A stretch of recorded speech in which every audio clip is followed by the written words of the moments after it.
अस्सलाम वालेकुम, very good morning to all of you. मैं हूं नबीहा इजलास खान और मैं हूं आपके साथ अनवार खाबर। नाजरीन, कल जुमेरात को वजीराबाद में एक अफसोसनाक वाक़या पेश आया है जिस पर पूरी कौम ही इस वक्त इस बड़े सानहे को समझ रही है और दुख का सामना करना पड़ा है हम सबको ही।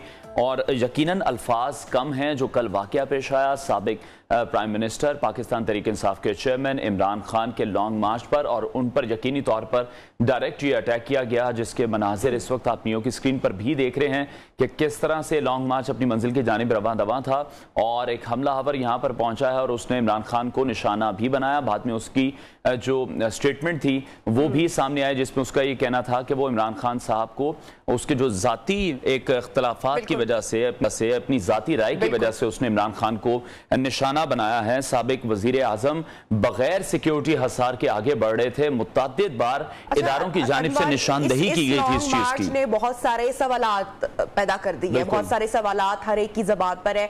ऑब्वियसली बड़ी इनिशियल स्टेज पर है अभी, जो कुछ कल का वाकया, जो भी कल का हादसा सामने आया, इस पर भरपूर इन्वेस्टिगेशन होगी, बहुत सारे चीजें खुलेंगी, सामने आएंगे हकायक, उसके बाद हम जाकर किसी फैसले पर शायद तब भी पहुंचना मुश्किल हो। बहरहाल लॉन्ग मार्च रूटीन का चल रहा था।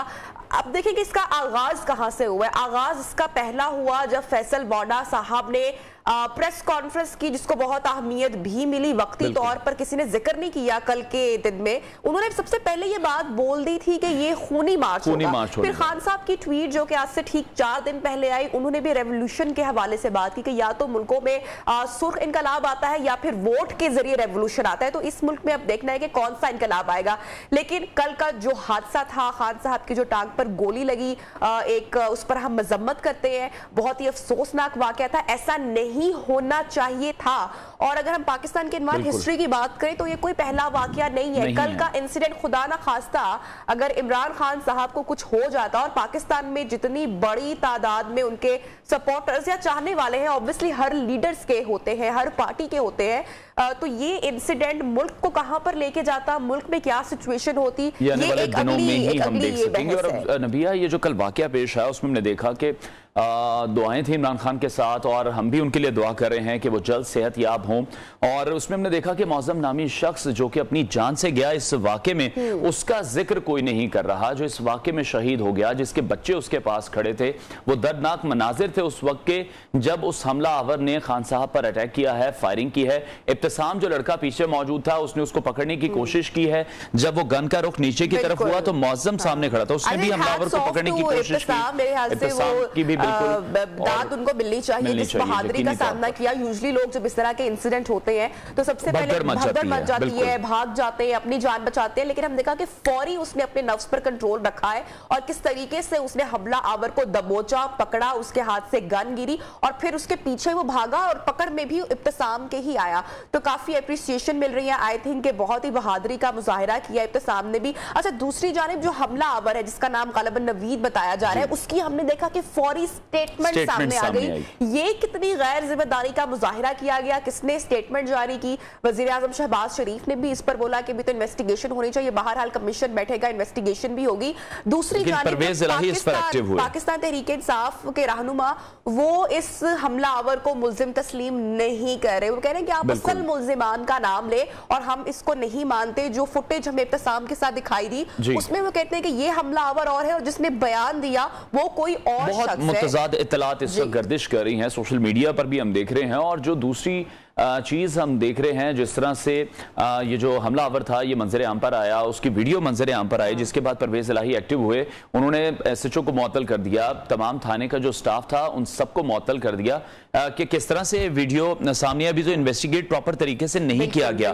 तो क्या उजलत थी, क्या जल्दबाजी थी जो कि स्टेटमेंट सोशल मीडिया पर आ गई या मेन स्ट्रीम मीडिया पर आ गई। उसके बाद आज सुबह की भी एक वीडियो इसी हमला आवर की हम देख रहे हैं कि वो गर्दिश कर रही है। और सवाल ये कि रात को जब वीडियो एक्शन लिया गया, उसके बाद किस तरह से ये वीडियो जनरेट हो सकती है और अब ये वीडियो किसकी जानिब से सामने लाई गई है, उसके खिलाफ क्या एक्शन लिया जाएगा। और जिस तरह नबिहा ने बात की है कि फैसल वाडा साहब ने पहले ही कहा था कि खून रेजी होगी, खूनी मार्च होगा, मैं जनाजे देख रहा हूं, मैं लाशें देख रहा हूं, तो सबसे पहले फिर फैसल वाडा साहब को इन्वेस्टिगेट करना चाहिए कि किस तरह से इंफॉर्मेशन उनके पास जनरेट हुई, उनका सोर्स ऑफ इंफॉर्मेशन क्या था।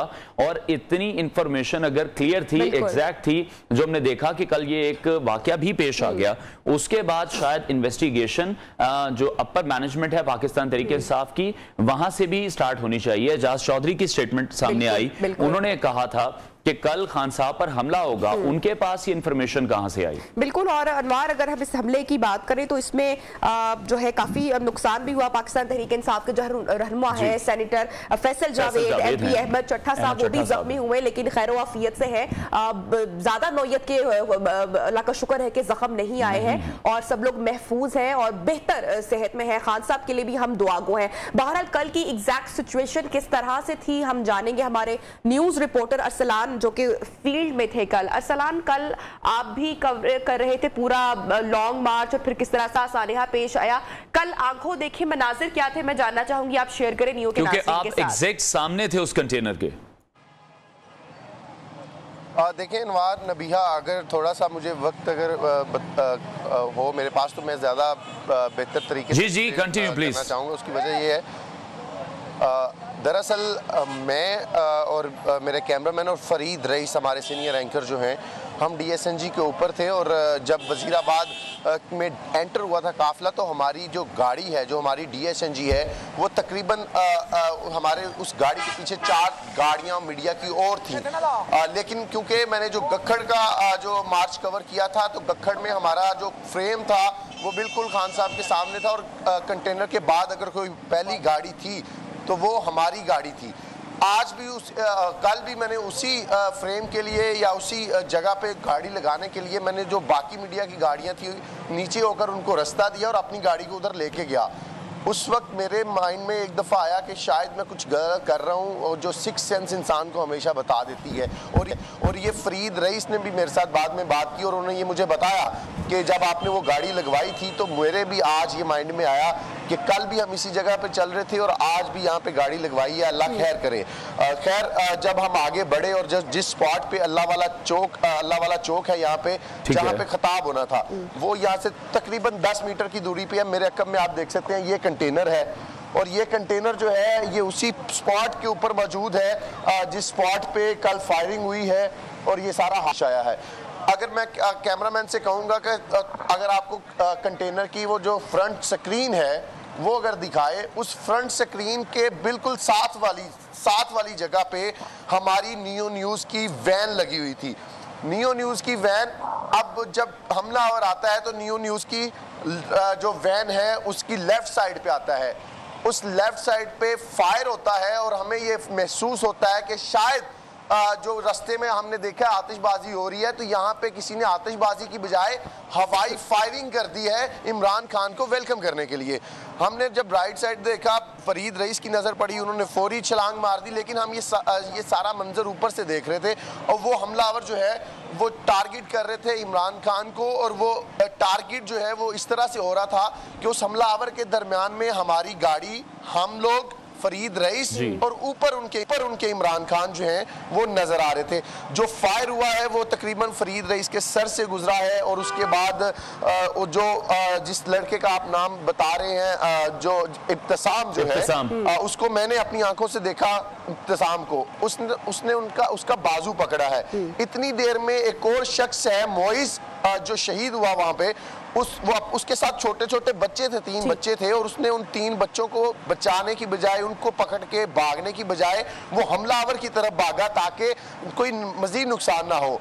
वो जब भागा हमलावर की तरफ से तो मोइज ने जो बाजू पकड़ा हुआ था, बाजू नीचे आया तो फायर लगा तो उसके इस जगह पे लगा। ये बिल्कुल बहुत ही काबिले मजम्मत ये इंसिडेंट है। 3 बच्चों का बाप अपनी जान से चला गया, बहुत ही अफसोस है, बहुत ही दुख है और कोई ये खला ऑब्वियसली पूर्ण नहीं कर सकता है। अरसलान, आपने अभी बोला चंद लम्हे पहले कि आपने अपनी आंखों से देखा कि किस तरीके से इब्तिसाम ने हमला आवर को दबोचा और रुका। अब जो हम स्टेटमेंट्स देख रहे हैं पाकिस्तान तहरीक इंसाफ के रहनुमाओं की जानिब से, जिस मुल्जिम को पकड़ा गया है और जिसकी स्टेटमेंट्स कल रात को आई हैं और आज सुबह आई है, आपने क्लियरली देखा इब्तिसाम के साथ क्या ये वही हमला आवर है जिसका बयान सामने आया है, या कोई कंफ्यूजन बाकी है? जैसे कि पाकिस्तान तहरीक इंसाफ के रहनुमा इसको थोड़ा सा मैनिपुलेट भी कर रहे हैं और वो नहीं मान रहे कि वो सेम ही हमला आवर है, आप इस पर क्या कहेंगे? देखिए नबीहा, क्योंकि हम मौके पे मौजूद थे और मैं थोड़ा सा उस वाक़े को थोड़ा सा और एक्सप्लेन करके आपकी तरफ भी आ रहा हूँ एक्चुअली, क्योंकि ये सनी जेम्स मेरे साथ मौजूद हैं। जो भी कल आपने विजुअल देखी हैं वो गनमैन की विजुअल्स देखी हैं, फायरिंग का तबादला हो रहा था, तो ये सनी मेरे साथ ये ऊपर मौजूद थे और मसलसल ये वीडियो बना रहे थे। हमने जब जो जवाबी फायर हुआ है, जो इमरान खान के जो कंटेनर के सामने गार्ड खड़ा था, उस गार्ड से जो फायर हुआ है वो तकरीबन यहाँ मेरे कान से जब गुजरा है तो मुझे अलर्ट हुआ कि मुझे अपने राइट साइड पे भी देखना है। मैंने जब राइट साइड पे देखा तो वहाँ पे गार्ड अलर्ट थे, उन्होंने बंदूकें जो है अपनी सामने की तरफ तानी हुई थी। तो उसके बाद हमने जब विजुअल्स को बड़े ब्रीक बीनी से देखा है तो वो जो हमला आवर है उसका मकसद हमें नजर आ रहा है कि उसने सिर्फ और सिर्फ ध्यान हटाया है। जो कंटेनर के ऊपर गोलियां गई हैं, वो जो सामने स्पीकर नजर आ रहे हैं उनके सेंटर में वो पाकिस्तानी परचम भी नजर आ रहा है।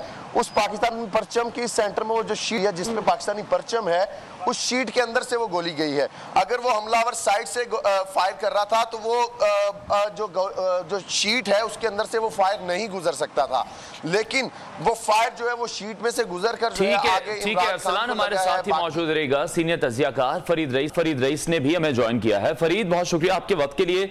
कल वहां पर आप मौजूद थे और आपके सर के ऊपर से गोली गुजरी है, बहुत करीब से आप इस वाकये को कवर कर रहे थे। आपने वहां पर क्या मनाजिर देखे जिस वक्त ये वाकया पेश आया है, और हमलावर को लेकर काफी मुतजाद इत्तलात हैं, जिस तरह से उसकी स्टेटमेंट्स भी सामने आ रही हैं। कल रात को हमने देखा उसकी स्टेटमेंट सामने आई तो वजीर आला पंजाब ने एक्शन लिया, पूरा थाना मुअत्तल कर दिया, लेकिन आज सुबह फिर एक स्टेटमेंट सामने आ गई है। बहुत शुक्रिया आपका अनवार और नबिया। मैं अपनी आंखों से जो देखा मैंने वही सब कुछ है जो इस वक्त अरसलान ने बयान कर दिया है। मैं दोबारा दोहराना चाहूँगा सारी चीज़ों को, इसलिए क्योंकि अरसलान ने आपको भी बड़ी तफसील के साथ सारी वाक़यात को बातों को हुआ वहाँ पे, और एक वीडियो को हमने देखा अरसलान से हमें अंदाजा नहीं टाइम पे, अरसलान बाद में जब उन्होंने अंदाजा हुआ और उसमें तो देखने के बाद भी जो है सवालात उठते, तो असला है क्या भी असला इसके अंदर, जिस शख्स ने जिसको गिरफ्तार है अकेला फायर करने वाला के अलावा भी, क्योंकि ये सवालात बाद में हमने उठाए और यही सवालात बाद में हमने देखा कि कल गुज़िश्ता रात 9:15 के करीब काउंटर टेररिज्म डिपार्टमेंट की जो टीम्स थी वो वहां पर आई। उन्होंने उसकी पूरे फॉरेंसिक गोली लगने की जो एंगल्स, मुख्तलिफ जाविये, उसकी जगह और उन तमाम चीज़ों को, क्योंकि ये आपको मालूम होगा कि जो क्राइम सीन है उसको ऑलरेडी सील कर दिया गया है और काउंटर टेररिज्म डिपार्टमेंट, क्योंकि क्राइम सीन के ऊपर ना वो एक लोगों की तवज्जो का मरकज बन गया। हर आने जाने वाला वहाँ लेता है, वहाँ पे रुक भी रहा है, वीडियो भी बना रहा है, तो सीटी ने वहाँ पे आने के बाद उसको कॉर्डन ऑफ तो हुआ ही था, उसके साथ उसको जो है वो जो तनाते लगाती है उसको बंद करते हैं ताकि वो विजुअली सामने आपको नजर ना। तो बात आपने की, कुछ सवालात बहुत सारे हैं इसके अंदर। सवालात की आप जो वीडियो रिलीज होने वाला मामला है, जनाब ने कन्फेस किया है और कन्फेशन जो वीडियो सामने आई है जो कल्प्रिट की, वो एकदम से सामने कैसे आ गए। आप एसएच को मुअत्तल कर दें या थाना मुअत्तल कर दें, उससे कोई फर्क नहीं पड़ेगा, वो वीडियो आगे वायरल होगी। फरीद यहाँ पे बड़ा इंपॉर्टेंट सवाल है। अभी हम अरसलान से गुफ्तगू कर रहे थे, हमें मालूम है कि आप पूरे वाकये के ऐनी शाहिद है, कवरेज कर रहे थे सुबह से रात तक, नियो टेलीविजन कवर कर रहा था पूरे मार्च को और फिर इस पूरे इंसिडेंट को भी। कल नियो की स्पेशल ट्रांसमिशन भी चलती रही। अरसलान की जितनी बात मैं समझ पाई हूं, मैं कंटिन्यू उसी से करना चाहूंगी। वो बता रहे हैं कि जो शख्स पकड़ा गया हमलावर, उसने ऊपर की तरफ, आसमान की तरफ फायर किया। मैं ये जानना चाह रही हूँ कि अगर उसने ऊपर से फायर किया तो इसका मतलब है फिर गोली कहीं और से चली, इसमें तो फिर और बहुत सारे मुल्जिमान शामिल होंगे। अब थोड़ा सा खुल के डिटेल्स इस हवाले से हमारे नाज़रीन के सामने रखिएगा, क्योंकि इस पर अभी तक इतनी डिटेल में बात नहीं हो रही है।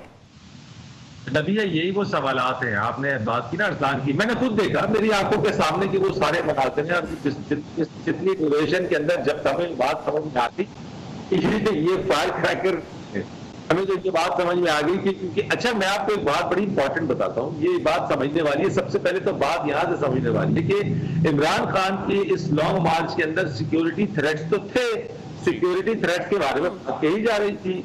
अब खुद ये बताया गया था कि खान साहब की लाइफ खतरा है जनाब, उनके लिए जो इंतजाम होने चाहिए थे उस तरीके से वो इंतजाम मैं समझता हूं कि वो ये जरूर गए थे, लेकिन कहीं ना कहीं लैप्स आया है जिसकी वजह से वाक़या हुआ है। जब इस वाक़े के ऊपर थ्रेट था तो वज़ीराबाद के अंदर मैंने अपनी आंखों से असलान में हम बैठे थे, साथ बैठे थे बिल्कुल, यानी उस चीज को आंखों से देख रहे हैं। यानी कंटेनर और हमारे जो आपको असलान ने बताया कि उन्होंने एक मौके पे आके बाकी मीडिया की जो डीएसएनजी थी उनको आगे किया और हमारी जो वैन जो डीएसएनजी वैन थी बिल्कुल इतने साथ आ गई कि वो जुड़ गया एक तरीके से। यानी जुड़ने से मुराद ये था कि सिर्फ 19 और 20 का ही फर्क बाकी था, इतने ही करीब थे, वरना बिल्कुल जुड़ के वो चल रहा था। हम जब वजीराबाद से आ रहे थे अल्लाह वाला चौक की तरफ जब आना था, रास्ते के अंदर जो इस्तकबाल करने वालों ने कुछ इस्तकबाल करने वालों ने अनार जो होते ना जो उस पर भाई कोई उसके अंदर आपकी जो सिक्योरिटी अगर थ्रेट है तो उसको इजाजत क्यों दी गई? मेरा सबसे पहला सवाल ये है कि उसकी और उस अनार को इतने ज्यादा थे सीरीज के अंदर लगे गए कि वहां पे धुआं ही धुआं। अब देखिए अगर कोई शरपसंद हो, कोई इस तरह के बाखौफ सिक्योरिटी थ्रेट भी हो तो धुआं धुआं इतना हो गया कि कुछ नजर नहीं आ रहा था, उसमें बासानी कोई भी इस तरह का वाकया पेश आ सकता था। पुलिस को इसकी इजाजत नहीं देनी चाहिए थी। जब फिर ये तमाम तर जिम्मेदारी पंजाब हुकूमत की है, पंजाब पुलिस की है। डे 1 से हम देख रहे हैं, हम ये रिपोर्ट भी कर रहे हैं। मैं खुद फील्ड में मौजूद था लिबर्टी जुम्मे वाले दिन सुबह 9 बजे जब ये काफिला अपनी मंजिल की जानिब जाना था, उस वक्त भी मैंने देखा कि कंटेनर के पास कोई सिक्योरिटी नहीं थी, कंटेनर बुलेट प्रूफ नहीं था। और जब ये लॉन्ग मार्च रवा दवा हुआ अपनी मंजिल की तरफ, कोई भी ह्यूमन चेन बैरियर भी इस कंटेनर के इर्द-गिर्द नहीं बनाया गया, तो सिक्योरिटी जानबूझकर इतनी कमजोर रखी गई थी। देखिए बहुत सारे सवालात हैं, देखिए मैंने आपने अपनी ऑब्जर्वेशन की, मैंने अपनी ऑब्जर्वेशन की। पुलिस जैमर्स, पुलिस अफसरान, खान साहब की सिक्योरिटी, ये तमाम लोग दाएं बाएं सब थे, सारी चीजें थी। मेरा सवाल सिर्फ इतना है कि जब आपके थ्रेट्स थे तो उन थ्रेट्स के हवाले से आपने उन थ्रेट्स के ऊपर काम किया।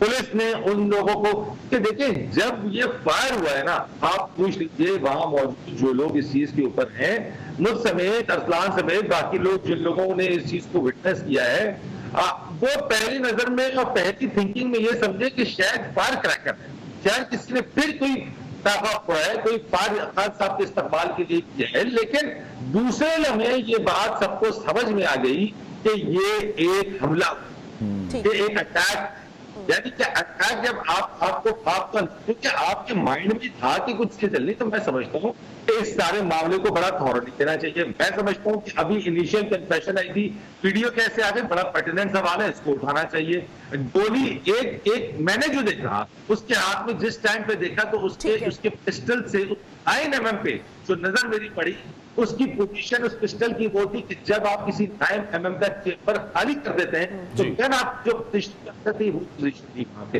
ये मुमकिन कैसे है कि उस गन से इतने लोग जख्मी हो गए? गोलियां क्या उड़ के तो नहीं आएंगी? तो ये एक बात बड़ी बात है और मैं ये समझता हूँ कि ये एक हमलावर नहीं है। मैं समझता हूँ कि फरीद यहीं से हम गुफ्तगू को कंटिन्यू भी करेंगे, ब्रेक की जानिब जाना, लेकिन ब्रेक से पहले अरसलान मैं आपसे जानना चाहूंगी, पाकिस्तान तहरीक-ए-इंसाफ के रहनुमाओं की जानिब से यही स्टेटमेंट सामने आया है कि लॉन्ग मार्च मुतासिर नहीं होगा, लॉन्ग मार्च को नहीं रोका जाएगा। तो आज की सूरत हाल किस तरह से होगी, किस पॉइंट से कंटिन्यू करेंगे, सिक्योरिटी कैसी होगी और क्या होगा? देखिए नबीहा, कहा तो यही जा रहा है लेकिन हालात नजर नहीं आ रहे। रात को जब क्राइम सीन लिया गया है तो कंटेनर आगे चला गया था, जो सीटीडी की टीमें आई थी और जो फोरेंसिक टीमें आई थी, उन्होंने कंटेनर से जो सैंपल लिए वो आगे से लिए थे।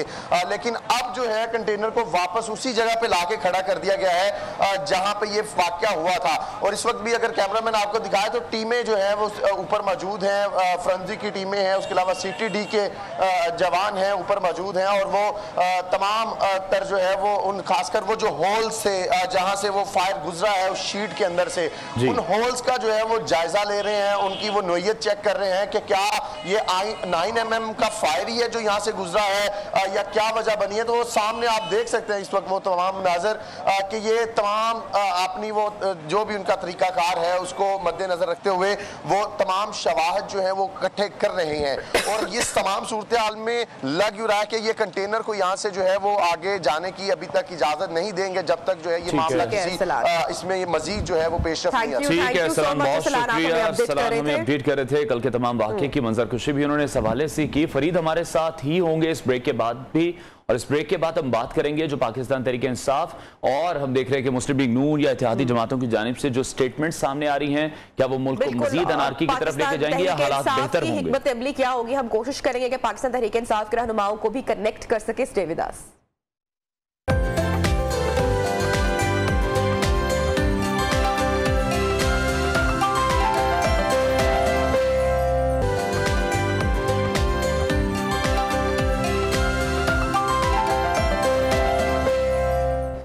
वेलकम बैक नाज़रीन। यकीनी तौर पर पाकिस्तान में कल बहुत बड़ा सानिया पेश आया, जिसके बाद हमने देखा कि पाकिस्तान तहरीक इंसाफ के जो कारकुनान हैं वो इमरान खान से इज़हार यकजहती करने सड़कों पर भी निकले हैं और उन्होंने अपना एहतजाज भी रिकॉर्ड कराया है। साथ ही साथ वज़ीर आज़म पाकिस्तान शहबाज शरीफ, उसके बाद वज़ीर ख़ारजा बिलावल भुट्टो ज़रदारी ISPR की जानिब से और जो मुतअद्दिद सियासी रहनुमा हैं उनकी जानिब से भी स्टेटमेंट सामने आई है। उन्होंने सख्त अल्फाज में इस वाक़े की मज़म्मत की है, तशवीश का इजहार भी किया है और साथ ही साथ ये भी कहा गया है कि पंजाब हुकूमत, पंजाब पुलिस की ये जिम्मेदारी थी और इस तमाम तर वाक़े को अच्छी तरह से इन्वेस्टिगेट करना चाहिए और जो सिक्योरिटी के इंतजामात हैं वो बहुत बेहतर होने चाहिए, क्योंकि बारहा ये बात की जा रही थी कि सिक्योरिटी थ्रेट्स खान साहब को मौजूद हैं, जबकि हमने देखा कि पूरी दुनिया में भी इस हमले की बाज़गश जो है वो सुनाई दी है। जो कैनेडियन प्राइम मिनिस्टर हैं जस्टिन ट्रूडो, उन्होंने भी इस हवाले से ट्वीट की है, फिर जमाइमा खान की जानिब से भी ट्वीट की गई है इस हमले के हवाले से, और साथ ही साथ जो पाकिस्तानी क्रिकेट और शोबिस स्टार्स हैं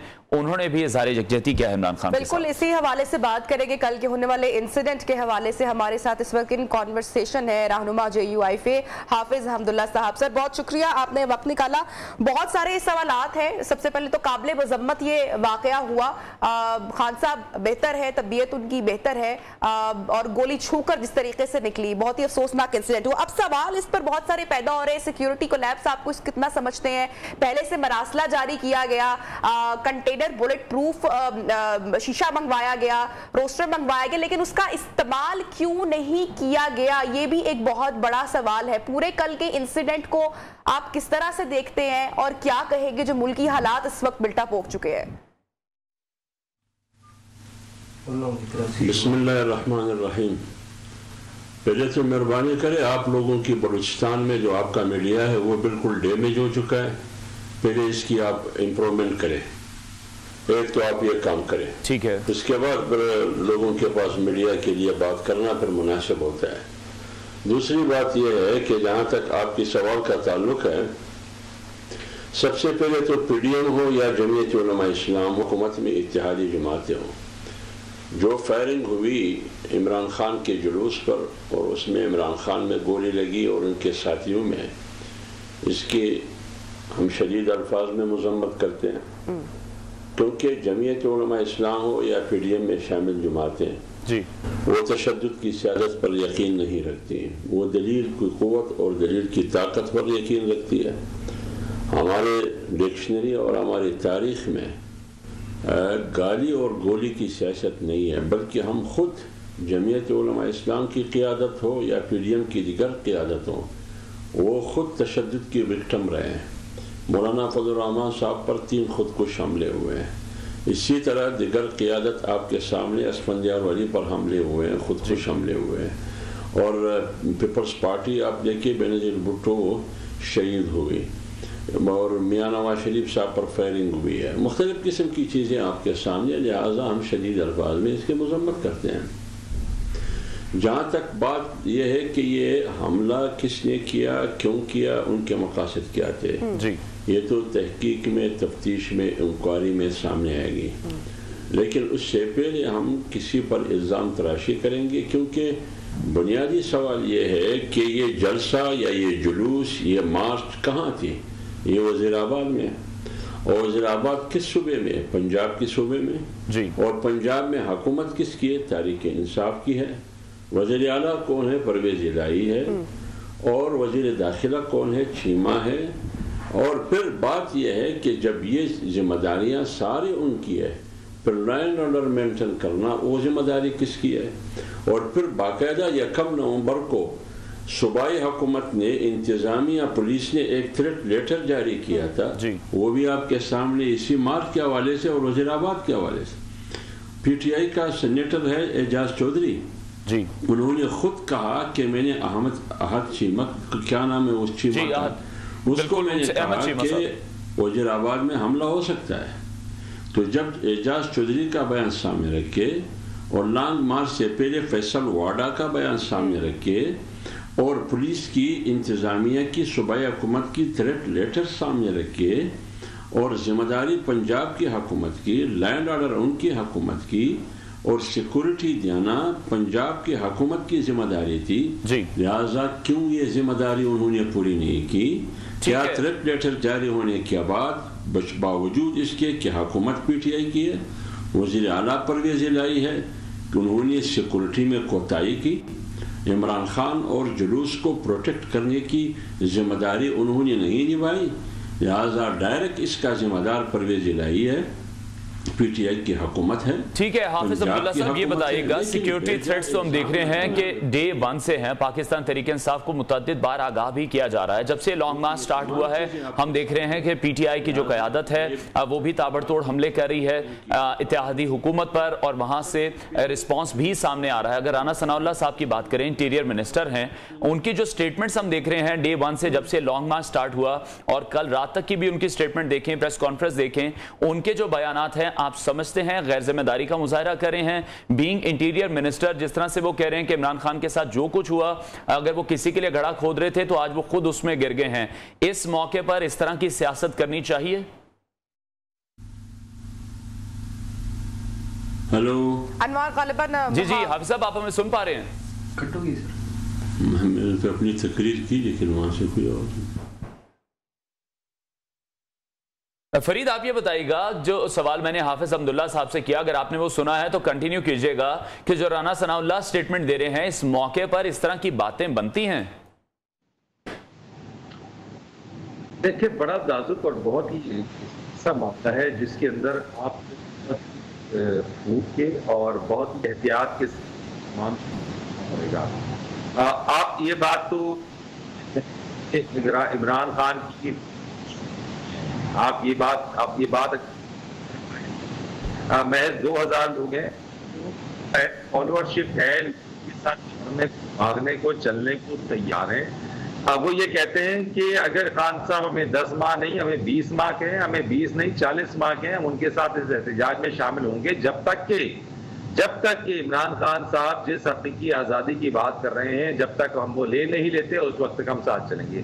दूसरी तरफ अगर आप हुकूमती वज़रा की बात कर रहे हैं, आप राना सनाउल्लाह की बात कर रहे हैं, आप बाकी हुकूमती जो लोग हैं उनकी बात कर रहे हैं, तो मैं समझता हूँ कि हुकूमत की जिम्मेदारी, हुकूमत में जो लोग होते हैं जाती है, उनका रोल बड़ा बन जाता है, बड़ी बन जाती है। ऐसे मौके के ऊपर इस वक्त ऐसी सिचुएशन में आपसे मेरी मुराद हुकूमत को ये जरूरी है कि वो इस सबसे पहले इस वाक़े की तहकीकात कराएं। हाफिज अब्दुल्ला साहब ने अब से पहले के अंदर सियासी क़यादत है, पाकिस्तान में सिर्फ थ्रेट्स, बल्कि नतीजे में पाकिस्तान की अपनी जान पे भी हाथ धोना पड़ा। पार्टीज को जो है फरीद हाफिज अब्दुल्ला साहब हमारे साथ मौजूद है। मैं आपकी जानिब दोबारा बढ़ूंगी। आपसे मेरा सवाल ये है कि ठीक है, एक बड़ा ही एक अनहोनी हुई है, एक वाकया जो सामने आया वो नहीं होना चाहिए था, काबिले मजम्मत वाकया है, लेकिन उसके बाद कितनी सेनिटी का मुजाहिरा करना बनता है, जिम्मेदारी उठानी तो पड़ेगी, वरना मुल्क तो खुदा ना खास्ता इंतशार की जानिब बढ़ेगा। कल हमने देखा फैसलाबाद में राना सनाउल्लाह के घर के सामने भी जो मुजाहिरा किया गया, एहतजाज किया गया, पाकिस्तान तहरीक इंसाफ के MPA और जो MNS है वो खुल्लम खुल्ला असलहा लेकर पहुंच रहे हैं, हवाई फायरिंग कर रहे हैं, लोगों का जमगट्ठा उनके साथ मौजूद है। तो खुदा ना खास्ता ऐसी सूरत में तो तसादुम होगा, फिर फवाद चौधरी की स्टेटमेंट गवर्नमेंट भी बदला लेने वाली, आई एम श्योर आपने देखी होगी, मार्च को डिसकंटिन्यू नहीं किया गया, मार्च आगे बढ़ाए जाने की बात की जा रही है। अगर लोग आएंगे, वो भी असलहा लेकर आते हैं, विफाक तक पहुंचते हैं, वहां पर ऑब्वियसली जो पुलिस फोर्स होगी वो भी असलहा बरदार होगी, तो फिर क्या सिचुएशन बनेगी? हाफिज साहब आपसे सवाल कर रही हूं मैं सर। देखिए बीबी, बात यह है, मैंने आपको पहले कहा कि वाकई का कोई भी इसको, जिसका भी कोई अक्ल सलीम हो, जमहूरियत और सियासत पर यकीन रखता हो, पुरअमल सियासत, लॉजिक की सियासत, मंतिक की सियासत, वो तशद्दुद की हिमायत भी नहीं करेगी। लेकिन बात यह है कि तहकीकात होने से पहले, इंक्वायरी से पहले, तफ्तीश होने से पहले हम एक दूसरे पर इल्ज़ाम लगाते हैं। जो जिसकी जिम्मेदारी है वो अपनी जिम्मेदारी मानते ही नहीं है। आप खुद बताइए कि हुकूमत भी पंजाब की है, मैंने कहा पुलिस भी पंजाब की है। मैं आपकी बात पे बिल्कुल अग्री कर रही हूँ। हुकूमत इस वक्त हम सब जानते हैं कि पंजाब ने किसकी है। मेरा छोटा सा सवाल ये, मैं आपका कमेंट उस पर जरूर लेना चाहूंगी। आपको लगता है कि जो सिचुएशन इस वक्त बनी हुई है, ऐसे में जो लॉन्ग मार्च है उसको डिसकंटिन्यू फिलहाल करना चाहिए? क्योंकि जो लोगों के जब जज्बात है ऑब्वियसली अपने लीडर्स के टुवर्ड्स, वो बहुत इस वक्त उनके सेंटिमेंट्स हाई हैं। अगर ऐसे में लॉन्ग मार्च कंटिन्यू होगा तो सिचुएशन मजीद खराब हो सकती है। देखिए बीबी, बात यह है, अगर आप माजी को देख के पीटीआई की सियासत को, वो हमेशा तसादुम और टकराव की सियासत करती है जी। आज भी अगर आप देखें 6 दिन से जो उन्होंने सियासत की, उनकी मार्च, उसमें गाली, बदतमीजी, इसके अलावा उन्होंने क्या किया है?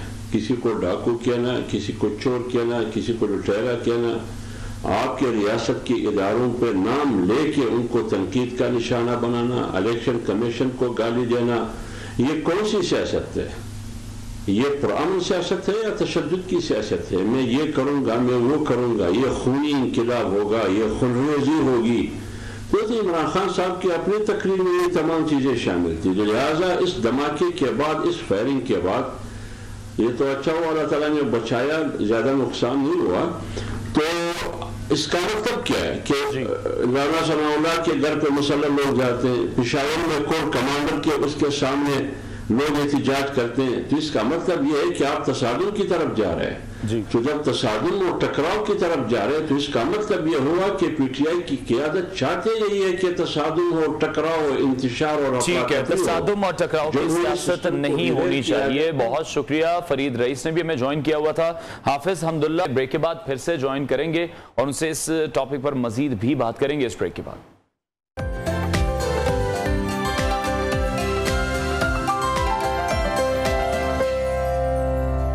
Welcome back. पाकिस्तान तहरीक इंसाफ के चेयरमैन इमरान खान इस वक्त शौकत खानम हॉस्पिटल में ज़ेर इलाज है और उनके हवाले से भी इत्तलात सामने आ रही हैं कि खैर खैरियत से है, उनकी तबीयत अब बेहतर है। लॉन्ग मार्च के हवाले से जो स्टेटमेंट अभी उनकी सामने आई है, यही कहा जा रहा है कि इस लॉन्ग मार्च को किसी सूरत भी नहीं रोका जाएगा और लॉन्ग मार्च को कंटिन्यू करना चाहिए।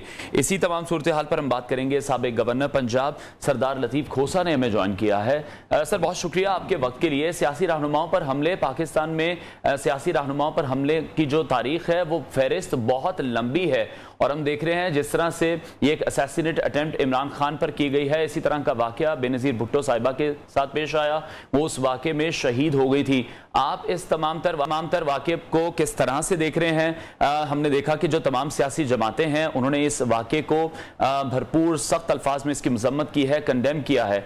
आप क्या कहेंगे स्पेसिफिकली तौर पर, और इस मामले पर अब जो सियासत की जा रही है उस पर भी रोशनी डालिएगा।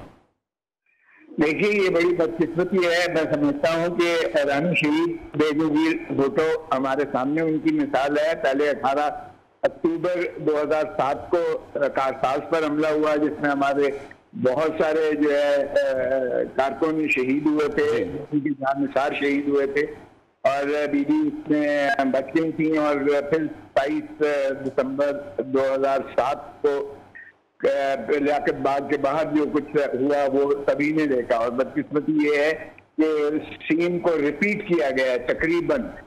एक तो क्राइम सीन को प्रोटेक्ट ना किया गया, वहां ऐसा ही हुआ था, होल्ड ऑफ कर दिया गया, वहां भी ऐसा ही हुआ था।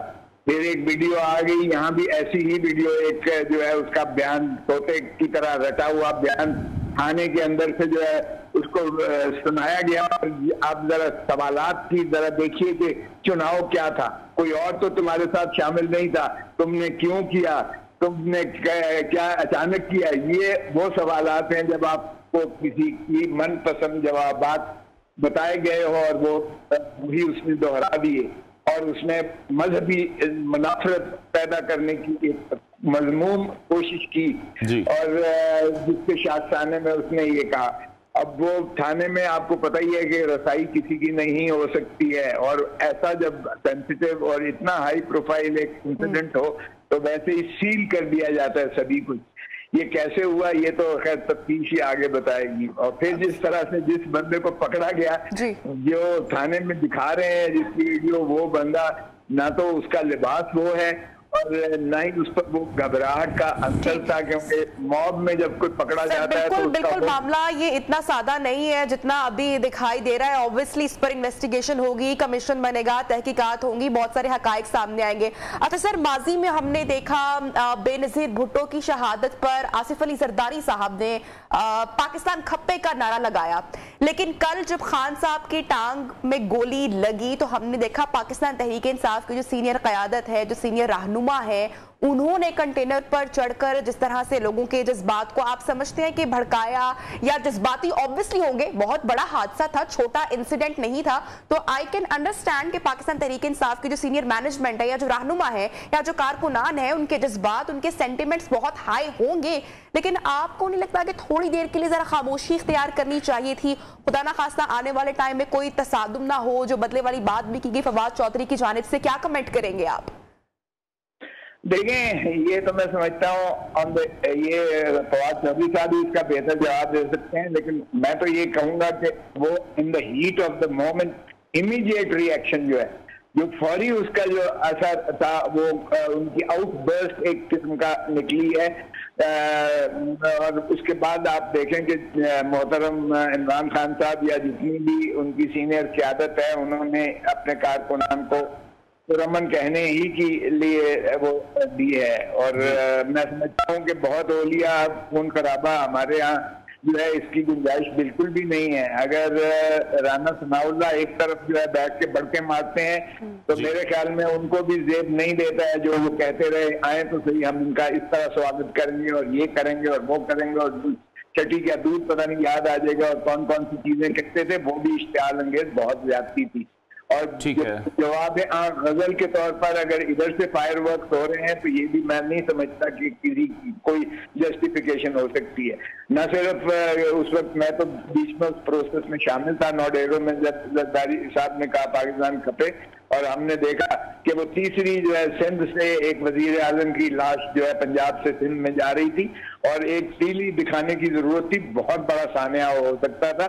और ये जरदारी साहब की जो है उब्बुल मसनी और बसीरत थी। और बिलावल भुट्टो ने कहा कि मेरी माँ कहती थी कि जमहूरियत ही बेहतरीन इंतकाम है, और चारों सूबों की जंजीर, और उन्होंने वो उसको जो है बहुत ज्यादा उसको पैसिफाई किया आवाम को भी, और अपनी यगानगत और जो है वफाक के साथ वाबस्तगी और पाकिस्तान की वहदानियत को बहुत ज्यादा उन्होंने जोरदार तरीके से किया। और हम सारे वहाँ बैठे हुए थे, हमने एंडोर्स किया सेंट्रल एग्जीक्यूटिव कमेटी में पाकिस्तान पीपल्स पार्टी ने। तो पाकिस्तान पीपल्स पार्टी की तो उब्बुल वतनी का कोई मुआवजा नहीं किया जा सकता, लेकिन मैं समझता हूँ कि अब ये मुनाफरतें खत्म होनी चाहिए, दोनों जानिब से इना की सियासत खत्म होनी चाहिए, दोनों जानिब से मिल बैठकर जो है मैं समझता हूं कि मामलात को आगे बढ़ाया जाए, की टेबल पर आना चाहिए। साबिक गवर्नर पंजाब सरदार लतीफ खोसा हमारे साथ शरीके गुफ्तगू थे। सर आपका बहुत शुक्रिया। हाफिज साहब आपसे ये जानना चाहूंगा, पाकिस्तानी सियासत में अब हम ये देख रहे हैं कि बहुत ज्यादा पोलराइजेशन है, जो सियासी जमातें हैं वो साथ बैठने को तैयार नहीं है, मुज़ाकरात नहीं करना चाह रहे। इस तमाम तर सिचुएशन में हालात आप किस जानिब बढ़ते दिखाई दे रहे हैं? कल जो वाकया पेश आया है उसके बाद भी पाकिस्तान तहरीक इंसाफ की जो है वो बज़िद हैं कि लॉन्ग मार्च को कंटिन्यू किया जाएगा, और बार बार ये कहा जा रहा है कि हम मुसल्लह होकर आएंगे, विफाक पर हमला करेंगे। राना सनाउल्लाह भी बहुत अग्रेसिव हैं, फ्रंट फुट पर हैं, और वो भी इस तरह के बयानात दे रहे हैं जो कि जलती पर तेल का काम कर सकते हैं। देखिए, आपको मालूम है, आपका सवाल वजह है कि इश्तियाल अंगेज़ी नहीं होनी चाहिए। लॉन्ग मार्च करेंगे, जुलूस निकालेंगे, जो कुछ भी हो पुरअमन होना चाहिए, क्योंकि जमहूरियत नाम है अमन का, सियासत नाम है अमन का, दलील का। लेकिन गाली गलम, गोली, बदतमीज़ी, बद अखलाकी, मेरे ख्याल में ये सियासत में इसकी कोई गुंजाइश नहीं है। और दूसरी बात यह है कि अगर आप तारिक इंसाफ की माजी देखें, उन्होंने 124 दिन के धरने में क्या पार्लियामेंट पर हमला नहीं किया? ये तशद्दुद नहीं है। उन्होंने PTV सेंटर पर हमला नहीं किया, कब्जा नहीं किया।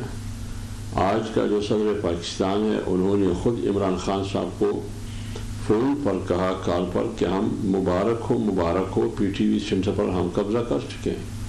एक दूसरे को मुबारकबाद देते रहे। सेवन नाफरमानी का ऐलान, मारो मरो और जलाओ गिराओ, ये शेख रशीद इनके दाएं बाएं खड़ा था, आज भी उनके साथ है। यही बातें हो रही हैं। अभी इस सूरत हाल में आप देखिए, जब 25 मई को इस्लामाबाद पर दावा बोला, पूरी इस्लामाबाद को जला दिया। खुद इमरान खान साहब ने तस्लीम किया कि मैंने इसलिए पोस्टपोन किया कि हमारे लोग मुसल्ला थे। अली अमीन गंडापुर का आज का एक हफ्ता पहले ऑडियो आपके सामने, वो किस किस्म की बातें करते हैं। वो कामरान बंगश उनकी पार्टी का, वो किस किस्म की बातें करते हैं। खुद इमरान खान साहब स्टेज पर खड़े होकर कंटेनर पर खूनी और खूनी इनकलाब की बातें करते हैं। और फैसल वाडा आपके सामने उनकी बातें, एजाज चौधरी जो इनका सेनेटर है, वो क्या कहता रहा। तो अगर इन तमाम सिनारियों को, इन तमाम चीज़ों को सामने रखे, तो मेरे ख्याल में पीटीआई को थोड़ा संजीदगी से काम लेना चाहिए। वो क्या चाहते हैं? पुरअमन सियासत की हर एक कायल है, तशद्दुद के सब खिलाफ है। अगर आप मुसल्लह लोग आएंगे, इस्लामाबाद पर हमला और होंगे, तो अभी भी स्टेटमेंट सामने आ रही है कि केपीके से जो जत्थे आएंगे वो असलहे के समेत आएंगे और हमला होगा। फिर कल की स्टेटमेंट्स भी बड़ी जज्बाती हमने देखी रहनुमाओं की जानिब से। बाहर ऐसा नहीं होना चाहिए। अब आप देखें कि जो आलमी दुनिया है, खासकर अगर हम अपने हमसाया ममालिक में भी देखें, तो उसके ऊपर एजेंडा स्टार्ट हो चुका है। पाकिस्तान के ऊपर बातें हो रही है और हम कभी नहीं चाहेंगे, पाकिस्तान का कोई शख्स नहीं चाहेगा कि पाकिस्तान की सालमियत को किसी भी तरह का कोई नुकसान पहुंचे। तो ये वो वक्त है जब सबको अपना दिमाग ठंडा करके बात करने की जरूरत है। लेकिन अनफॉर्चुनेटली सर ऐसा नहीं हो रहा है और दोनों साइड से नहीं हो रहा। मैं किसी एक की बात नहीं करूंगी यहाँ पर। नहीं, इस तरह नहीं है। आपको मालूम है कि जब इमरान खान साहब वज़ीर आज़म थे, असम्बली में थे, को अपोजिशन लीडर शहबाज शरीफ थे। क्या शहबाज शरीफ ने, आसिफ अली जरदारी ने, बिलावल भुट्टो जरदारी ने मुज़ाकरात की पेशकश नहीं की? उन्होंने कहा आओ बैठिए, पाकिस्तान को एक माशी चैलेंजेस का सामना है, माशी तौर पर हम नुकसान में जा रहे हैं, आके एक मैसा की मैशियत हम तय करेंगे, एक बात करेंगे। इमरान खान ने जवाब में क्या कहा कि चोर से, लुटेरे से, डाकू से हम बात नहीं करेंगे। अब इस सूरत में कैसी बात होगी? आज आप देखिए कि वो कंटेनर पर खड़े होके चोर, लुटेरा, डाकू, पता नहीं क्या क्या, किसी को भी माफ़ नहीं किया। न चीफ इलेक्शन कमिश्नर को माफ़ किया, न सियासी क़यादत को माफ़ किया उन्होंने, और न आपकी फ़ौजी इदारे और फ़ौजी क़यादत को माफ़ किया है। किसी को पता नहीं है मीर जाफ़र, किसी को मीर सादिक और किसी को चौकीदार के नाम से। हालांकि ये वही चौकीदार है, वही न्यूट्रल है। लेकिन सर हम इस बेस पर ये तो नहीं कह सकते ना सर, माजरत के साथ हम इस बेस पर ये तो नहीं कह सकते कि अगर खान साहब का बयानिया था चोर डाकू कहना, जो कि अवाम में उनके सपोर्टर्स में बहुत पॉपुलर हुआ और उनका बयानिया स्ट्रॉन्ग था और उन्होंने उसका इस्तेमाल किया, लेकिन इस बुनियाद पर यह कह देना कि हमला हुआ, ये किस तरह से जस्टिफाई नहीं करता इस बात को। मैं तो ये नहीं कहा था, मैंने आपको पहले नहीं कहा कि सबसे पहले तो हम इसके विक्टिम रहे, इसकी हम शदीद अल्फाज में मजम्मत करते हैं। लेकिन इस हमले की निशानदेही सबसे पहले की किसने? फैसल वाडा ने नहीं की। उन्होंने नहीं कहा कि ये खूनी मार्च होगा, लाशें और जनाजे होंगी उसमें। उन्होंने, ये तो मेरी पार्टी का नहीं है, ये तो उनकी पार्टी का है। फैसल वाडा इनका लाडला था। क्या एजाज चौधरी खुद कहते हैं कि मैंने फलान को कॉल किया कि वज़ीराबाद में हमला हो सकता है खान पर जी, तो फिर पुलिस ने जिम्मेदारी अदा की, सूबाई हुकूमत ने जिम्मेदारी अदा की। 1 नवंबर को सूबाई हुकूमत और इंतजामिया पुलिस थ्रेट लेटर जारी करते हैं कि साहब से कितनी इन्वेस्टिगेशन बनती है, स्टेटमेंट पहले दे रहे खूनी मार्च होगा, उनसे इन्वेस्टिगेशन, उनको किसने इतला दी? पार्टी के अंदर से इतला थी, तो फिर सिक्योरिटी का इंतजाम चौधरी भी एक दिन कबल ये कह चुके थे। मैं तो यही कह रहा हूँ ना जी, इसमें सबको शामिल तफ्तीश होना चाहिए।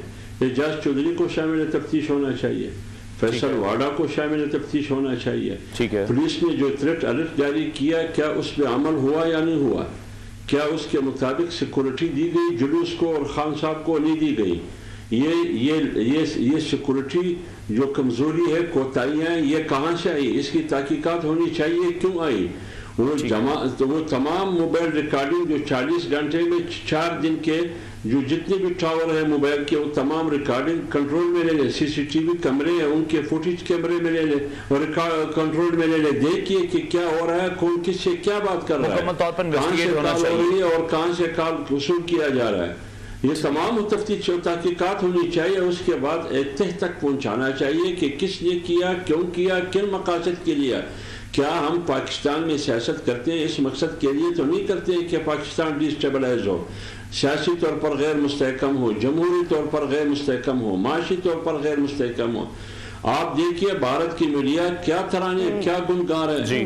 आज इमरान खान भारत की मीडिया का हीरो बन चुका है। ठीक है, हीरो बन चुका है। ठीक है, जो काम इमरान खान कर रहा है। ठीक है, हाफिज साहब एक शॉर्ट कमेंट आपसे लेना चाहेंगे। जिस तरह से हमने देखा तमाम सियासी जमातों ने ही इस वाक़े की मजम्मत की है। अभी शहबाज शरीफ की ज़ेर सदारत भी इत्तेहादी जमातों का इजलास होगा कल के इस सानहे के हवाले से। आप क्या समझते हैं, पीडीएम को या जो पीडीएम की क़यादत है या वज़ीर आज़म है, बड़े दिल का मुजाहरा करना चाहिए, खान साहब की क़यादत के लिए जाना चाहिए? देखिए मेरे ख्याल में इसमें कोई कवाहत नहीं है। हमने तो रवादारी की सियासत हमेशा की, शायद इसी तरह से मामला बेहतर हो सके, शायद मुज़ाकरात शुरू हो सके, ये एक टर्निंग पॉइंट बन सके। मैं आपको एक बात बता दूं। आपको याद होगा जब 2013 का इलेक्शन था, इमरान खान साहब जब स्टेज से गिरा, वो भी शौकत खानम अस्पताल में उस वक्त थे जी। तो नवाज शरीफ को जब अक्सरियत मिली इलेक्शन में, तो नवाज शरीफ साहब शौकत खानम अस्पताल में वहां गए थे, उनकी अयादत के लिए वहां गए। तो लिहाजा इसमें कोई कवाहत नहीं है। उनकी अयादत के लिए जो भी क़यादत जाते हैं, मेरे ख्याल में इसमें माहौल भी पुरअमन होगा। बिल्कुल, और माहौल को पुरअमन करने की बहुत जरूरत है। जो सियासी गर्मा गर्मी है, इस माहौल को ठंडा करने की और जज्बात को थोड़ा सा परे रखकर सैनिटी का मुजाहिरा करना पड़ेगा। थोड़ा सा वाइज डिसीजन इस वक्त लेने पड़ेंगे, थोड़े से कड़वे घूंट जो है वो पीने पड़ेंगे। बहुत शुक्रिया हाफिज हमदुल्ला साहब, रहनुमा JUIF हमारे साथ इन कॉन्वर्सेशन थे। पूरे मामले की ऑब्वियसली शफाफ तहकीकात होनी चाहिए और इसके ऊपर कमीशन तश्कील देने का तो उन्होंने ये कहा है कि जो इन्वेस्टिगेशन है वो फैसल वावडा से और एजाज चौधरी से शुरू होनी चाहिए, जिनके जानिब से पहले ही ये इंडिकेट कर दिया गया था कि ये सब कुछ होने वाला है और इस पर पंजाब जो गवर्नमेंट है उसको भी इस पर काम करना चाहिए, पंजाब पुलिस को काम करना। बहरहाल प्रेयर्स फॉर खान साहब। इसके साथ ही प्रोग्राम में लेंगे एक ब्रेक और ब्रेक के बाद आपको ज्वाइन करते हैं।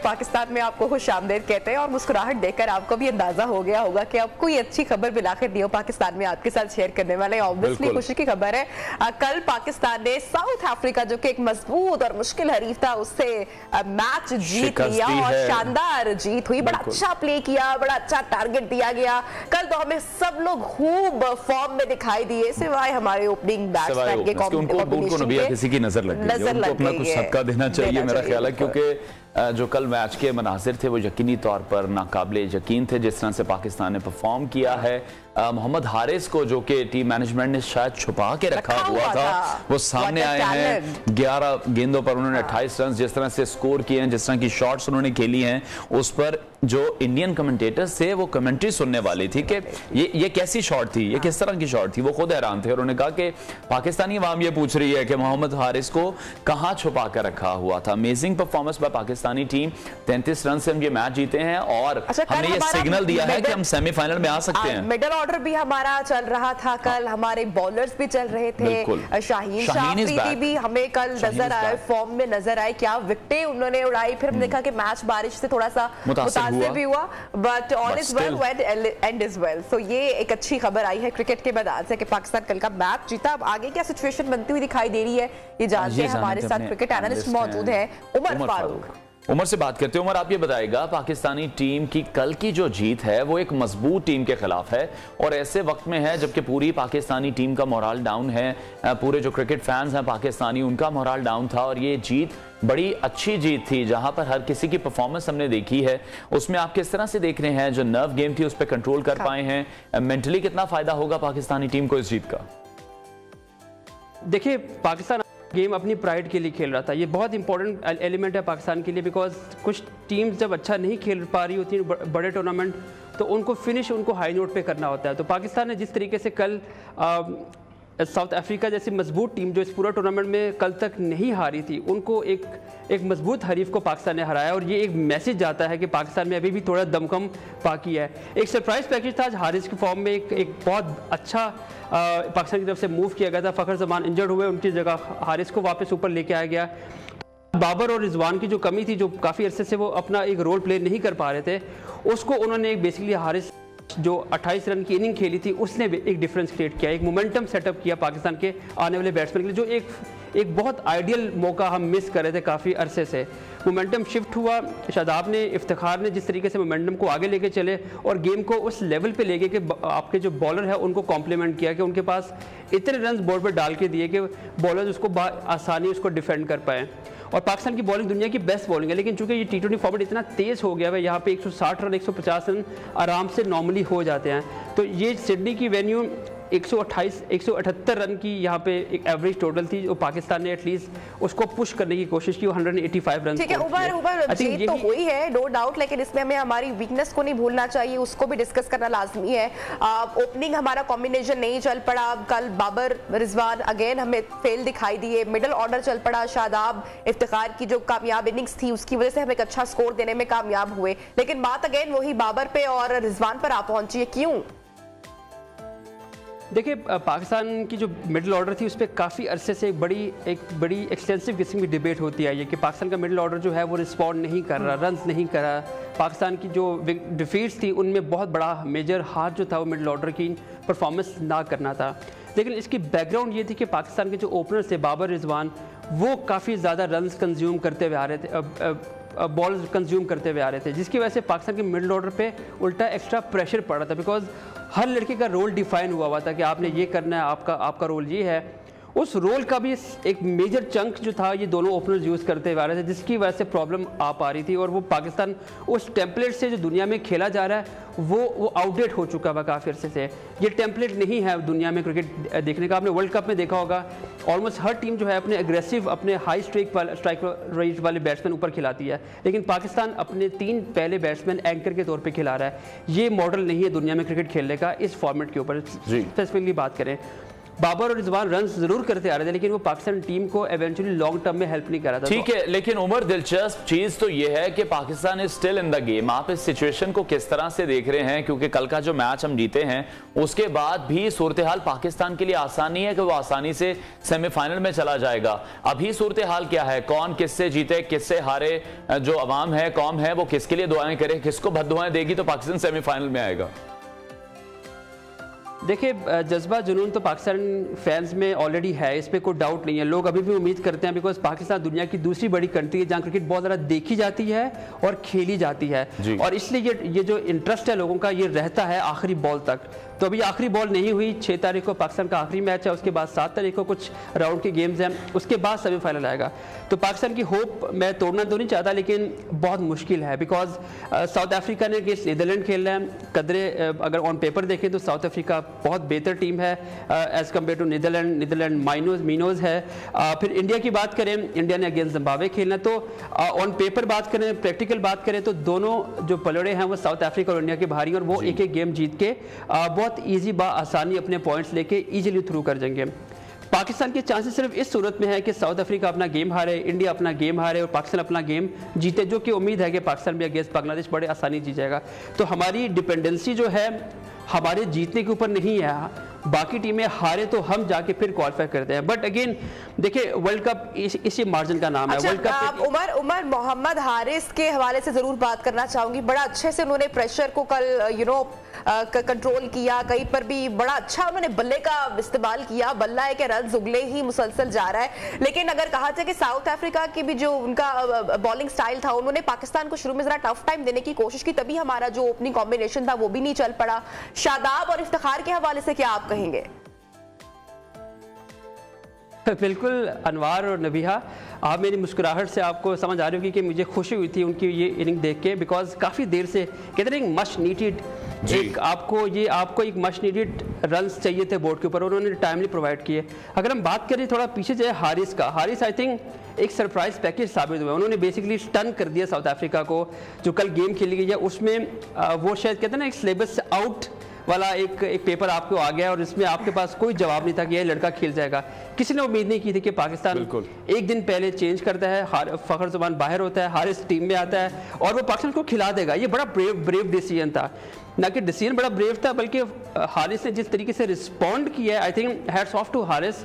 बहुत डाउट थे उसके ऊपर, लेकिन उसने 11 बॉल पर जो 28 रन स्कोर किए हैं, उसने बेसिकली साउथ अफ्रीका को उसकी जो बेस्ट बॉलिंग है दुनिया में उसको एक दफ़ा हिला के रख दिया है, जिसका फ़ायदा बेसिकली जो आप इफ्तिखार और आप शादाब की बात करें, देखिए यही एक पॉइंट होता है कि आप ऊपर से मोमेंटम जब तक आप शिफ्ट नहीं करेंगे, आप नीचे दुनिया के जिस मर्जी बड़े बैट्समैन को खिला लें वो मोमेंटम कैरी ऑन नहीं कर पाएगा। बिकॉज आपको ये गेम का पैटर्न इस तरह इस फॉर्मेट का कि आपको शिफ्ट करते रहना चाहिए गियर में। अगर आप गियर 1 पे है तो आपने अगर आउट हो रहे हैं, तो अगर आप -1 पे आउट हो रहे हैं तो अगले आने वाले बैट्समैन पे प्रेशर पड़ता है, तो आपको मोमेंटम कैरी ऑन करना पड़ता है। उसको शिफ्ट करते हुए अगर आप आउट भी हो रहे हैं तो इतने क्राइसिस में ना छोड़ के जाएं कि अगली आने वाली बैटिंग जो है वो अंडर प्रेशर हो जाए।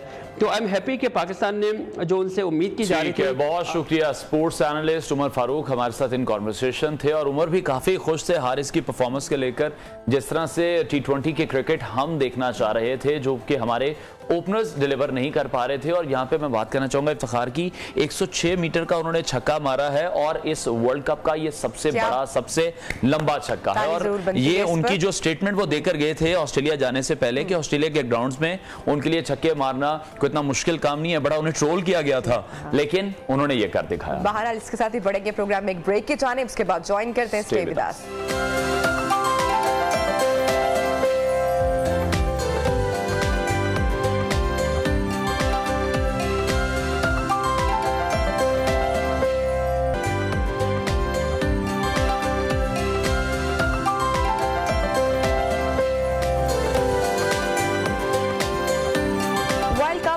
Good morning once again. और प्रोग्राम में अब हम बात करेंगे कुछ हेल्थ के हवाले से, कुछ स्किन के मसाइल के हवाले से, क्योंकि अनवार सर्दियों की आमद है, आ चुकी है और मौसम तब्दील हो चुका है।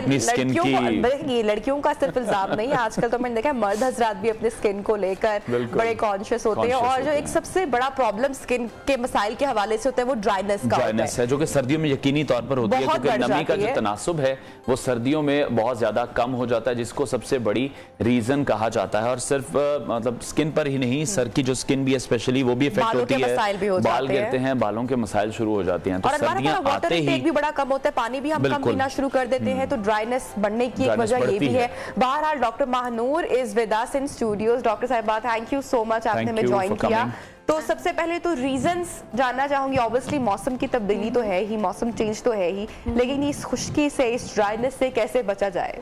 इसमें नॉर्मली जो है मौसम की तब्दीली के साथ जो है डेफिनेटली जिससे गई कि नमी का जो है वो तनासुब कम हो जाता है और डेफिनेटली ड्राइनेस ज़्यादा हो जाती है। तो उसमें एक रीज़न सबसे ज़्यादा ये भी होती है कि हम लोग का पानी का इंटेक बहुत ज़्यादा कम हो जाता है। दूसरा, इन्वायरमेंट बहुत ज़्यादा जो है वो ऑब्वियसली उसमें मॉइस्चर कम होता है। हम खुद भी जो है वो एक्सटर्नली मॉइस्चर्स नहीं यूज़ करते। फेस वॉश के बाद हमें नॉर्मली या जब हम सर को वॉश करते हैं तो डेफिनेटली उसमें हमें हल्का सा कोशिश करना चाहिए, जिस तरह ऑयल फेस के लिए जो मॉइस्चराइजर्स वगैरह यूज़ कर लें, और हल्के से हेयर के सीरम्स वगैरह होते हैं विच हेल्प्स देम कि आपको ड्राई अप ना करें और वो उनको मेंटेन रखें। तो उसमें यह है कि अगर हम जाहिर है जिस तरह फेस के लिए अगर हम मॉइस्चराइजर्स यूज़ करते हैं तो वो हर फेस वॉश के बाद यूज़ करना चाहिए डेफिनेटली।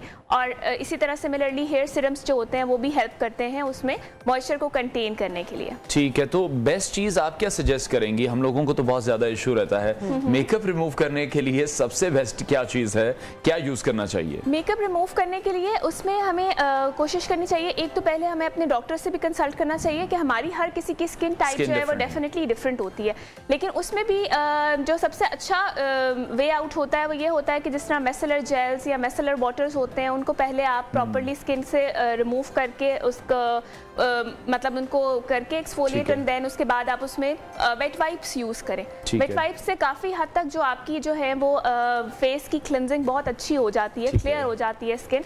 और then you should go for the face wash, ताकि ये कि वो 2 से 3 स्टेप्स में जब फेस क्लिनज होता है तो उसमें जो है वो इम्प्योरिटीज़ या उसमें जो आपकी स्किन को डैमेजिंग करने वाले कंपोनेंट्स हैं वो काफ़ी रिड्यूस हो जाते हैं। एंड ऑलवेज लाइक जब आप उसके बाद जब आप अपनी स्किन को क्लीन कर लें तो उसको फॉलो करें बाय द मॉइस्चराइजर। अनवार देखिए आपने पूछ लिया कि मेकअप कैसे रिमूव करना है, आई कैन अंडरस्टैंड कि ये मसला होता है हमारा, लेकिन इसके साथ जो अगला सवाल है उसका जवाब आपने फॉलो जरूर करना है। डॉक्टर साहब, स्किन केयर रूटीन कितनी जरूरी है और इसमें क्या क्या होना चाहिए? स्किन केयर रूटीन बहुत ज़्यादा ज़रूरी है। जिस तरह हर चीज़ जो भी हम करते हैं डेफिनेटली हम अपनी हर चीज़ की एक मेंटेनेंस रखते हैं, सिमिलरली स्किन को हमारी बहुत ज़्यादा केयर भी रिक्वायर होती है एंड इट रिक्वायर्स कि उसमें हम प्रॉपर एक रिजीम को फॉलो करें। अगेन मैं वही बात करूँगी कि जिस तरह हर किसी की स्किन टाइप डिफरेंट होती है, ऑब्वियसली वो चीज़ एक दफ़ा कंसल्ट कर लेनी चाहिए। लेकिन उसमें यह है कि बहुत ज़्यादा आपको चीज़ें यूज़ करने की ज़रूरत नहीं है। कुछ ऐसी लाइफस्टाइल चेंजेस भी हैं जो कि आपकी स्किन को मेंटेन करने में हेल्प वही बता दें। मैं लाइफस्टाइल चेंजेस में बहुत बेसिक चीज़ें हैं जिनको हम बिल्कुल मुंह भी नहीं लगाते, आप समझें। हाँ, उसमें यह है कि जिस तरह आप पानी का इंटेक जो है वो प्रॉपर्ली अच्छी तरीके से कीजिए। मतलब उसमें यह है कि ये नहीं कि 8 ग्लास नॉर्मली कहा जाता था, लेकिन 12 to 14 glass a day if you take water, तो उसमें यह कि आपके हेयर हेल्थ भी अच्छी रहेगी और स्किन की हेल्थ भी अच्छी रहती है। और उसके अलावा ये कि उसमें आप एक्सरसाइज को इंक्लूड करें, क्योंकि हमारी बॉडी को भी ब्रीथ करने की ज़रूरत है। हमारे जितने पोर्स होते हैं, जितने हमारी बॉडी के अंदर मसाम होते हैं, वो किस तरह ब्रीथ करेंगे, और विंटर्स में स्पेसिफिकली वो इसी तरह ब्रीथ करेंगे कि जब हम एक्सरसाइज करते हैं तो हमारी बॉडी में से अच्छा डॉक्टर बहनूर, स्किन के हवाले से जब जिनकी खासकर ड्राई स्किन होती है, हम अक्सर देखते हैं उनको रिंकल्स का भी एक जो इशू है वो अर्ली एज में स्टार्ट हो जाता है, तो इस कंडीशन वाले इस स्किन टाइप के लोग वो कैसे ख्याल रख सकते हैं? कितना मॉइस्चराइजर का इस्तेमाल होगा, हर्बल किसी चीज़ का इस्तेमाल करना है, तो वो किस तरह के जो रिंकल्स हैं उनको टाइमली प्रिवेंट किया जा सके? रिंकल्स को टाइमली प्रिवेंट करने का सबसे अच्छा तरीका मैं वही बता रही थी अभी आपको कि जिस तरह एक तो पानी का इंटेक, दूसरा ये कि एक्सरसाइज जब आप करते हैं आपके मसल्स जो हैं वो स्टिमुलेट होते हैं, उनकी ऑक्सीडेशन होती है, उनमें बेहतर उनकी जो सेल की प्रोडक्शन है वो बेहतर हो जाती है, सेल्स जो हैं वो रिजुविनेट करते हैं, दैट हेल्प्स इन दैट। उसके अलावा ये कि मॉइस्चराइज़र जो है वो आपको सर्दियों में अगर किसी की बहुत ज़्यादा स्केली ड्राई स्किन है तो उसमें वो नॉर्मल जिस तरह ये हमारे मॉइस्चराइजर्स होते हैं जो कि थोड़े डेंस होते हैं वो भी यूज़ कर सकते हैं ड्राई स्किन के लिए, जिस तरह वैसलीन वगैरह के, वो प्रॉपर्ली उनको कवर करके रात को सोएं, रात को डेफिनेटली लगाएं, क्योंकि वो सबसे ज़्यादा लॉन्ग पीरियड होता है कि जिसके अंदर आप जो है वो आपकी स्किन जो है वो एक सर्दियों में हम देखते हैं कि स्किन की रंगत बदलती है, उसको किस तरह से प्रिवेंट कर सकते हैं? सेकेंडली, सन ब्लॉक का यूजेज जो है वो बहुत ज्यादा स्टार्ट हो जाता है और लोग जो इन्फॉर्मेशन है वो ठीक तरह से नहीं लेते कि उनका स्किन टाइप क्या है। Just go to medical store और वहां पर जो भी सन ब्लॉक अवेलेबल होता है वो यूज कर लेते हैं। सनब्लॉक क्या ये हेल्पफुल है? बिल्कुल, सनब्लॉक बहुत ज़्यादा रिक्वायर्ड होता है और आपके लिए ये ज़रूरी होता है। इवन आपके हम लोग बहुत सारे ये चीज़ कंसिडर करते हैं कि सिर्फ बाहर जाते हुए ही सनब्लॉक का इस्तेमाल करना चाहिए। घर में जो हमारी ख़वातीन होती हैं जो कि क्या कहते हैं कुकिंग वगैरह करती हैं, जिनका direct exposure to the heat ज़्यादा होता है, या अभी सर्दियाँ आएंगी इसमें बहुत ज़्यादा जो है आप हीटर वगैरह यूज़ करते हैं, इस तरह की चीज़ें होती हैं, तो उसमें तो ये बहुत कंपल्सरी हो जाता है इवन आपको, क्योंकि ये हर वक्त लगा के रखना चाहिए ताकि ये कि जो रेस आपकी हीट से जो आपकी चूल्हे की हैं या आपके हीटर हीटर से वो निकल रही है उनसे भी आपको प्रिवेंट करें। आम तासुर इसमें यही लिया जाता है अनवार कि अगर हम घर से बाहर नहीं निकल रहे हैं तो क्या जरूरत है सनब्लॉक लगाने की, तो स्किन के कलर के डाल होने की एक वजह यही है। और ये बहुत बड़ी एक वजह होती है कि जो हमारे पास नॉर्मली 35 से ऑनवर्ड्स जो फीमेल्स हमारे पास प्रेजेंट होती हैं उनमें बहुत ज़्यादा पिगमेंटेशन या एक्नी या इस तरह की चीज़ जो स्किन की डीजनरेटिव चेंजेस हैं वो बहुत ज़्यादा प्रोवोक्ड इसलिए भी होती हैं कि वो जो मतलब जिस तरह जाहिर है चूल्हे के आगे या हीटर के आगे या इस तरह डायरेक्ट बाहर, अगर जिस तरह आप अभी ये सर्दियों का मौसम आया है इसमें बहुत ज़्यादा एक ये भी ट्रेंड आ जाएगा कि लोग धूप सेकने के लिए बाहर बैठते हैं, तो उसमें भी ये चीज़ें ज़रा थोड़ी ख्याल करनी चाहिए कि सनब्लॉक का इस्तेमाल लाजमी करें। Thank you so much doctor Mahnoor Riaz Khan हमारे साथ इन स्टूडियो मौजूद थी। अच्छा, बच्चों के हवाले से भी मैं कहूँगी कि बच्चों को भी सनब्लॉक वैसे लाजमी मैंने तो रखा है, वो अलग बात है कि बच्चे लगवाए ना लगवाए बड़ा मुश्किल हो जाता है, काबू नहीं आते। अनवर आज की वायरल वीडियो शेयर करते हैं, वीडियो बिल्कुल शेयर करते हैं और उसमें हम देख रहे हैं इस वीडियो में जो अभी आपको अपनी स्क्रीन पर भी दिखाते हैं कि जो सखावत के लिए है वो दौलत की, कसीर दौलत की जरूरत बिल्कुल नहीं होती, बल्कि आपको दिल का अमीर होना चाहिए। ये वीडियो पहले देखते हैं फिर इसको डिस्कस करते हैं।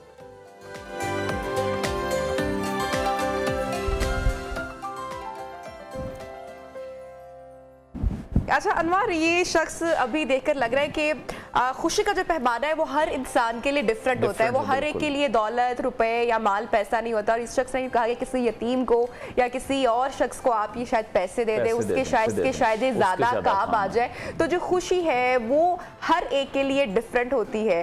तो इस वीडियो में भी हम देख सकते हैं कि जो देने वाला शख्स है वो भी सखावत का मुजाहिरा कर रहा है, ऑब्वियसली वो मदद के लिए पहुंचा, कसम पुरसी की हालत में है, बट वो फिर भी इनकार कर रहा है। 10 लाख लबनानी जो पाउंड है वो उसको ऑफर किए जा रहे थे, लेकिन उसने वो लेने से इनकार कर दिया है। बहरहाल प्रोग्राम का टाइम खत्म हो रहा है, अपना बहुत सारा ख्याल रखिए। इंशाल्लाह नए वीक में कल मंडे को आपसे मुलाकात की रूटीन ऐसी डेवलप होगी, मंडे को आपसे मुलाकात करेंगे। अल्लाह हाफिज।